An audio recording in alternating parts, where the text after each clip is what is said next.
Last year, we rediscovered a Gran Turismo legend, the TVR Cerbera Speed 12, the car that was too scary for anyone to drive on the road. Now, an engineering company has come along and built a homage to that legend from scratch, and this thing is arguably even scarier. Oh, shit! Come on! Come on!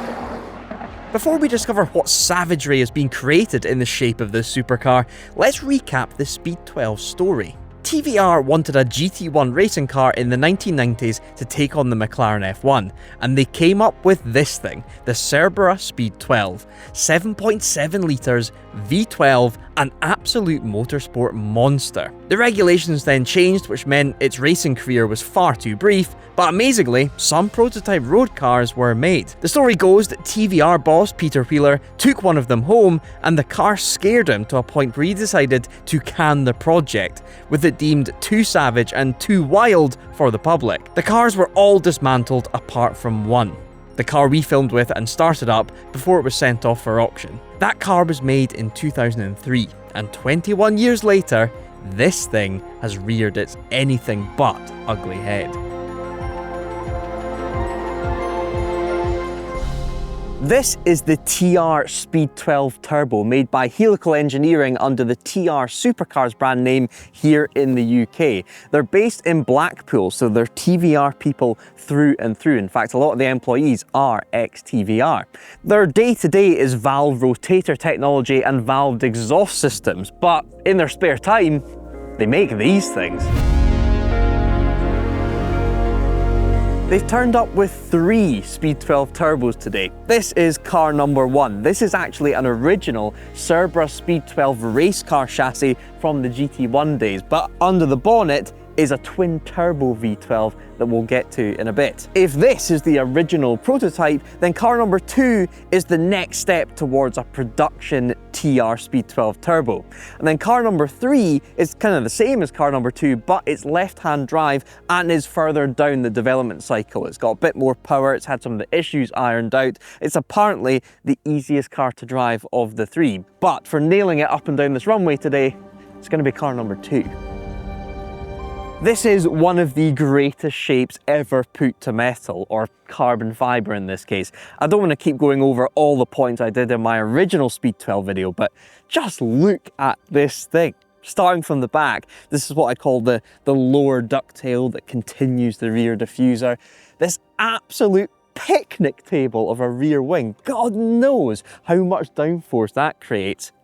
Side exit exhaust, just like the original, and this super low profile roofline that seems to compress the vehicle into the ground, really hunkers it down. We've got these massive cutouts on this huge bonnet to accommodate that massive engine underneath. It's got an oh so TVR face on it, and then this brutal front splitter with these canards. There's so many bits and pieces on this car that clearly makes the mission to get as many newtons of force as possible going that way. In terms of the materials to make up this car, the cockpit is carbon fibre and aluminium honeycomb. The rest of the chassis and cage is tubular steel. The bodywork is carbon fibre. The brakes are carbon ceramic. And because Helical Engineering like an exhaust, this system is titanium. Let's have a look inside. The interior on the original Cerbera Speed 12 was full-on race car, so maybe predictably this modern interpretation is much more plush. We've got leather that feels pretty good everywhere. We've got properly finished carbon fibre rather than kind of bare race car stuff. Once you climb over this massive sill, which houses the exhaust just like on the original, it's, well, you're pretty snug in here. Full-on race car pedal box. It'll be interesting to see how that feels. And then we've got this digital dash in front of me here. It's definitely a modern upgrade to the original, but interestingly, there's something carried over. Oil pressure is front and center. It's not telling me pit you bastard, but apart from speed, it's very much the thing staring at you. We've got this interesting gear stick here. I imagine this is the sort of Helical Engineering design here. Feels pretty good to handle though. Tell me in the comments below where this handbrake is from. They haven't invented that themselves, that's definitely come from a road car. Tell me what it is. What I really like is how the cage has been integrated in here. So they've got this suede covering it all and shaped around it. That's really cool. The view out, this is just going to be a very intense car to drive. Super raked, super post box. Windows either side are really narrow and stumpy as well. The view out at the back is virtually non-existent. And wait till you find out how much power one of these things has got. Also, it's quite wet today. Let's have a look at the engine. So what is under there? Is it the original 7.7 litre, 900 horsepower V12? No. Same amount of cylinders, but quite different. The name probably gives it away.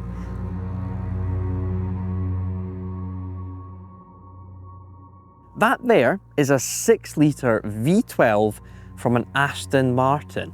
Oh no, it's only gonna have, what, 500 horsepower-ish? Wrong. There's a turbocharger that side and a turbo this side. This engine has been developed, tested and tuned to put out 1025 brake horsepower. That's Veyron power. And it's got a manual gearbox and is rear wheel drive. Have I mentioned how wet it is today?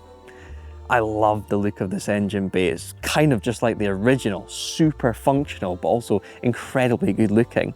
Just like the original car, everything's kind of mounted off this front section here. So there's some steel going on in there, the suspension comes off it, the steering rack's integrated, and the engine comes this way from it, and then we've got the cooling and intakes and stuff this side. It's quite functional, and I absolutely love the way it looks. The intake plenum isn't that big expanse of carbon fibre like it was. You could imagine if TVR had productionized that car, the intake plenum would look something like this. Bright orange, very TVR. The helical engineering guys have used these cars as test beds for some of their actuators. So we've got one either side for the exhaust wastegates, and then deep down in there somewhere, the exhausts are valved as well for quiet and loud. Don't worry, today we'll be going full loud. The TVR is easily the most manly car I'm going to drive this year, and we're doubling down because today's video is sponsored by Manscaped. Manscaped has helped over 10 million men with their grooming. That means roughly 20 million balls have been scaped, and many more will be joining the gang thanks to this kit, the Performance Package 5.0 Ultra. Manscaped has upped their game thanks to this baby right here, the Lawnmower 5.0 Ultra. It's taking trimming to a whole new level thanks to dual skin-safe blade heads, and it's also accompanied by this upgraded trimmer head. A big upgrade with this kit is the foil blade edition. I generally go for at least a small amount of stubble, but this will allow me to go fully bare if I fancy going for it to emphasise the tash. You know what? I feel like a true TVR driver should have as solid a tash as possible. Let's put these babies into action. This thing also has a bigger LED, so no nook and cranny is safe. Ooh, she's powerful. Is there anything better than having a shave down at the local scrapyard with the boys? I think so. Oh yeah. Get in there, my son. You also get the Weed Whacker 2.0 as well as Crop Preserver and Crop Soother. You also get 2 free gifts with your package, including these amazing Manscaped boxers. I love my Manscaped boxers. When these things are on, there's going to be zero chafing around here. And you also get this, the Shed 2.0, a very, very hardy toilet bag to keep all this stuff in. So that's 20% off, free international shipping and 2 free gifts when you use the discount code DRIVETRIBE at manscaped.com, which you'll find in the link in the description below. Trust me when I say, guys, your balls will thank you.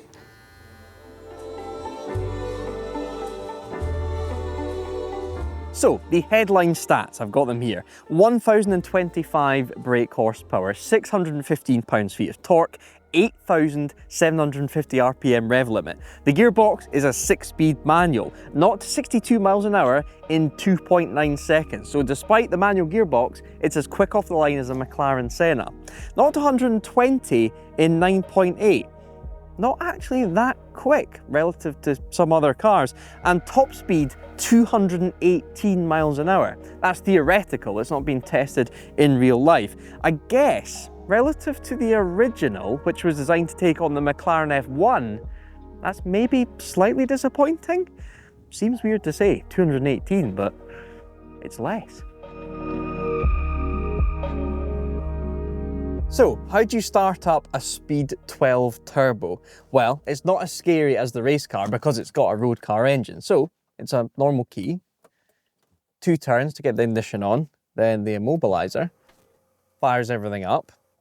Now, we're going to click the little helical switch here that gets it from eco to loud. Then, it should just fire up. 3, 2, 1.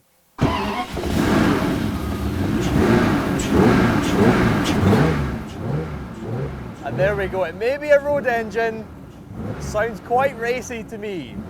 Now, being the development car, it doesn't really like to idle, it wants to get going, so let's give it what it wants. Heavy clutch, set the revs, let it up, and we're away. I mean, it is an animal. Oh my, I am just literally tiptoeing down this runway. I'm talking 20% throttle, all the boost.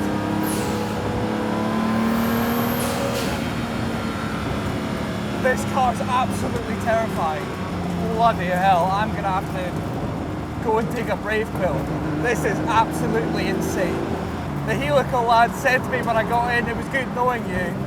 I understand what they were on about now. And honestly, that's tickling the throttle. Unbelievable. Whoa! Hell! What is this thing? 120! 130! Oh my god! I mean, the fastest road car I've driven is a McLaren 720S in a straight line. The fastest race car, a Porsche 962. This thing is so much quicker.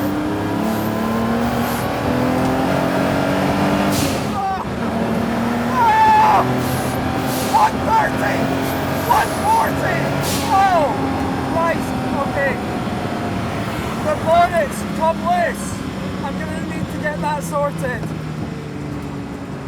Oh my god. Okay, at 140, the bonnets become disconnected. I'm going to need to park up, get the guys to connect it. I was worried coming into today that because it's turbo, it would maybe be missing the drama of the any original Speed 12. This has to be as scary as the original. It has to be. Oh, Jesus. Oh, Christ. The bonnet's popped up again, but I've been told it's safe. Let's try and not get this video demonetized from profanity. I have just myself this entire time. Okay, the dash has just come through the car. Come on! Oh, okay, that's quite scary. It is a rifle beast. Don't look at the camera when you do that, Michael. Ah, come on! I've never known a car to almost make me angry at how much it scared me, that it had the audacity to make me tiptoe as much as I was. I really had to grit my teeth to feel like I was showing it I was up for the fight. This facial expression right here is me trying to recalibrate how ferociously I travel down the runway for every millimetre of throttle pedal travel. Or you could call it being completely terrified. Chatting to the helical guys before I strapped in, virtually every employee that had driven the car had spun it. You guys would have seen this car on a Carwow drag race video by now, but it was spun off the airfield before it made it to the start line. When you're chatting about this car down the pub with your mates, make sure to call it the TR, not a TVR, for legal reasons. Ah, yes! Big boy!